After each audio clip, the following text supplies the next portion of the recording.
Assalamualaikum warahmatullahi wabarakatuh. Selamat pagi anak-anak. Gimana kabarnya? Baik? Alhamdulillah, semuanya baik ya. Nah, sebelum kita masuk ke pembelajaran seperti biasanya pada mata pelajaran pendidikan agama Islam, kali ini alangkah baiknya kita berdoa dulu ya. Semoga kita diberi kelancaran selama proses pembelajaran. Kepada ketua kelas, boleh dipandu untuk berdoa. Silahkan. Oke, berdoanya sudah. Kita lanjut ya. Ibu mau absen dulu. Apa semuanya hadir? Apa? Ada yang sakit? Siapa? Oh, Rija. Udah dari kapan sakitnya? Udah mau 3 hari? Sampai sekarang? Kalau besok masih absen, sakit, coba hubungi wali kelas kalian ya. Minta jenguk. Sama-sama takut parah atau ada apa-apa ya.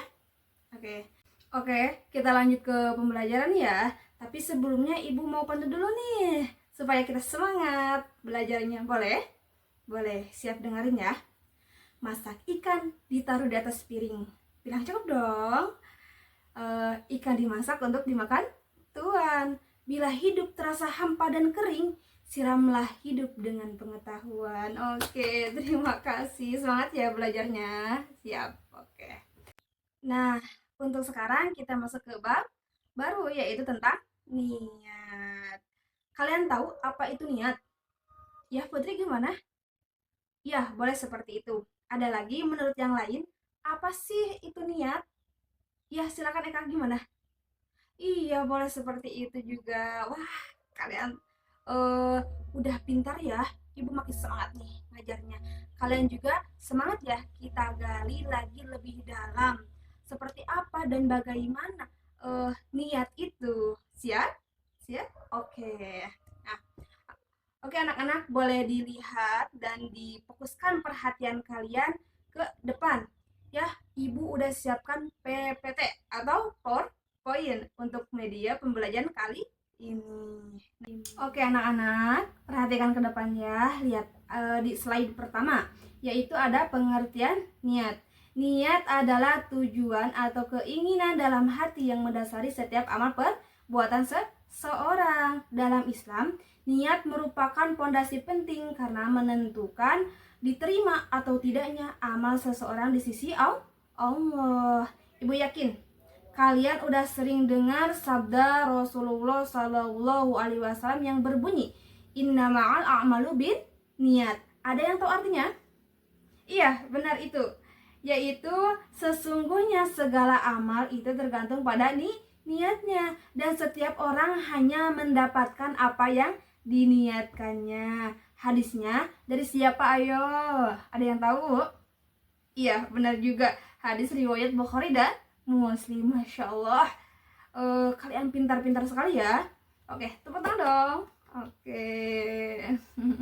Oke, kita lanjut ke pembahasan yang selanjutnya ya, yaitu ada 2 kedudukan niat dalam Islam. Nah, dari Amirul Mukminin Abi Hafs Umar bin Al-Khattab radhiyallahu anhu, dia berkata, saya mendengar Rasulullah Shallallahu Alaihi Wasallam bersabda, sesungguhnya setiap perbuatan itu tergantung niatnya, dan sesungguhnya setiap orang akan dibalas berdasarkan apa yang diniatkannya. Siapa yang hijrahnya karena ingin mendapatkan keridhaan Allah Subhanahu wa taala dan Rasulnya, maka hijrahnya karena ingin mendapatkan keridhaan Allah Subhanahu wa taala dan Rasulnya.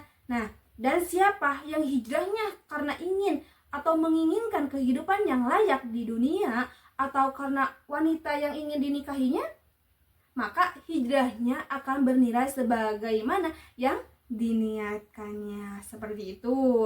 Nah, ingat, dengarkan ya penjelasannya, yaitu tentang pendapat para ulama. Ibu akan ambil dari Imam Syafi'i. Nah, beliau berpendapat bahwa hadis ini mencakup sepertiga ilmu. Kenapa bisa dikatakan sepertiga ilmu? Karena sesungguhnya perbuatan seseorang hamba ada kalanya dari hatinya, lisannya, anggota tubuhnya. Maka niat merupakan salah satu dari 3 bagian tersebut. Dan lebih kuat karena niat terkadang menjadi ibadah yang tersendiri, sedangkan selainnya butuh terhadap niat. Iya, seperti itu ya. Oke, lanjut ya. Kita bahas yang tadi. Niat itu sepertiga ilmu. Nah, kita bahas yang pertama. Tadi ada hati. Hati itu tempat niat berada. Niat adalah yang pertama kali muncul sebelum amal dilakukan. Dan ia juga berfungsi untuk menentukan tujuan perbuatan tersebut. Nah, pertama kan kita udah punya niatnya nih. Sekarang kita lanjut kedua. Yang kedua yaitu lisan. Supaya lebih paham ya. Lisan itu ucapan yang mengiringi amal. Dalam beberapa ibadah seperti sholat atau doa, lisan digunakan untuk menyebut apa yang diniatkan. Nah, jadi kan kita udah punya niatnya ya.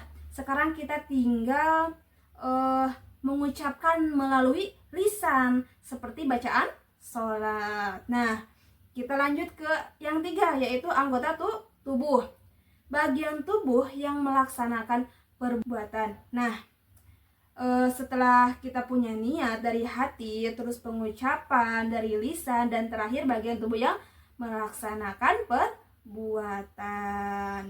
Nah, niat menjadi landasan amal. Niat menjadi landasan dari semua amal. Tanpa niat yang baik, amal perbuatan tidak bernilai ibadah di sisi Allah. Contohnya ya, jika Julpa misalkan ya ingin memberi sedekah kepada Nurul, namun tujuan Julpanya itu karena agar dipuji, maka amalannya itu tidak diterima sebagai ibadah karena niatnya tidak lurus. Iya benar, tidak lurus. Sebaliknya, jika sedekah Julpa itu ke Nurul dilakukan hanya karena ingin membantu dan mencari ridho Allah, maka itu bernilai ibadah ya. Seperti itulah. Gimana, paham? Oke, paham. Oke, yang ketiga ada hikmah dan faedah niat. Nah, di sini ada 6 poin utamanya, yaitu yang pertama, membedakan ibadah dan kebiasaan. Nah, niat itu memisahkan antara amalan ibadah dan aktivitas biasa. Misalnya, makan. Dengan niat menjaga kekuatan untuk beribadah, maka ini menjadi ibadah. Sedangkan makan tanpa niat hanya sekedar aktivitas harian. Ingat ya, jika kita mau makan, kita wajib berdoa dulu. Selain berkah, bisa jadi ibadah. Kalian kalau makan suka baca doa dulu gak? Atau jangan-jangan kalian suka lupa ya? Masa agak lupa? Coba deh bacakan doa mau makan itu seperti apa. Ibu mau dengar, takutnya kalian udah lupa. Silakan. Ternyata alhamdulillah ya. Ternyata kalian masih ingat ya doa sebelum makan. Nah, mulai dari hari ini dan dari sekarang kalian harus ingat terus kalau mau makan itu harus berdoa dulu dan harus diniatkan untuk kekuatan untuk beribadah. Oke, kita lanjut ke yang kedua yaitu menentukan nilai amalan. Nilai suatu amalan di sisi Allah bergantung pada niatnya. Supaya apa? Yang kita lakukan dan bernilai amal, maka perbaiki lagi segala niat yang akan kalian lakukan sesuai dengan sabda Rasulullah tadi, yaitu tentang sesungguhnya amalan itu tergantung pada niatnya. Hadis riwayat Bukhari dan Muslim. Oke, lanjut yang ketiga yaitu meningkatkan keikhlasan. Ingat ya anak-anak, niat yang baik itu membantu seseorang beribadah dengan ikhlas hanya untuk mencari ridho Allah SWT, bukan untuk pujian atau tujuan duniawi lainnya. Nah, lanjut yang keempat yaitu pahala atas niat yang baik. Nah, bahkan jika seseorang tidak mampu melaksanakan amalan karena suatu halangan, ia tetap mendapatkan pahala berdasarkan niatnya. Contohnya ya, sebelum tidur kita punya niat untuk sholat tahajud, tapi tapi kita malah kesiangan dan tidak sempat melaksanakan sholat tahajudnya. Nah, walaupun kita tidak melaksanakannya, tapi kita tetap punya pahala dari niat itu. Tapi jangan disalahgunakan ya, sebab bakalan punya pahala dari niatnya, kita lalai terhadap sholatnya. Udah gak apa-apa, gak sholat juga, kan tetap punya pahala dari niat tadi. Mau sholat tahajud, nah ini gak baik, jadi pahala enggak, dosa iya. Jadi jangan sampai ya, ingat itu. Oke, lanjut yang kelima, yaitu mengubah hal mubah menjadi ibadah dengan niat yang benar.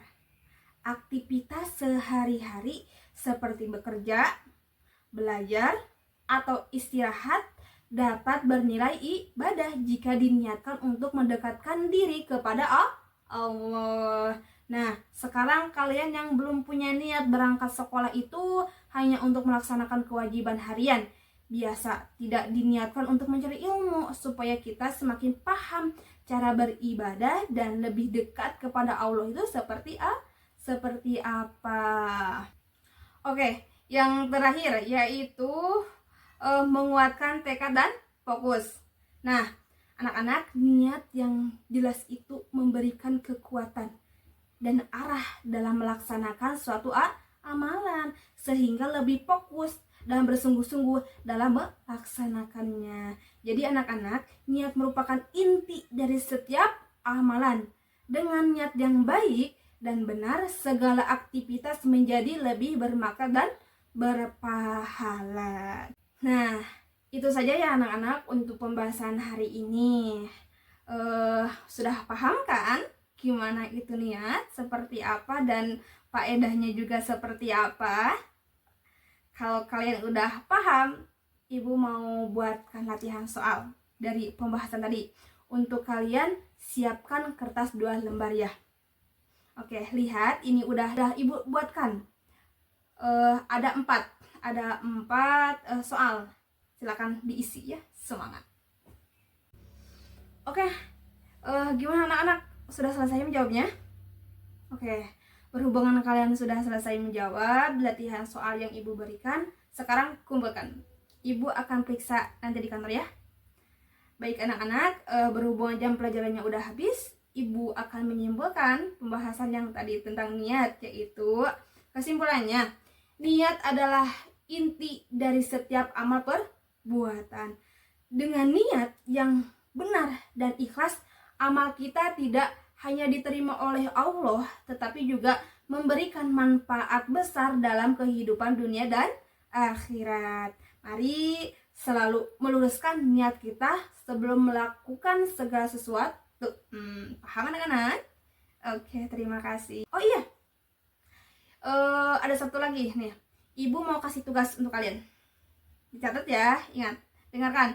Tolong tuliskan sebuah pengalaman kalian dalam melakukan amal perbuatan yang dilandasi niat ikhlas.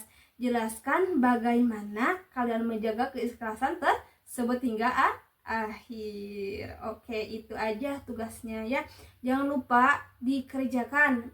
Pertemuan depan kita bahas ya. Oke anak-anak, terima kasih untuk pembelajaran hari ini. Alhamdulillah ya, semuanya berjalan lancar. Semoga apa yang disampaikan dan kita diskusikan dapat bermanfaat, khususnya buat ibu dan terutama buat kalian semuanya. Oke, kita tutup ya pembelajaran dengan doa. Silakan kepada ketua kelas pimpin doanya. Berdanya sudah ya, ibu izin pamit keluar kelas. Assalamualaikum warahmatullahi wabarakatuh.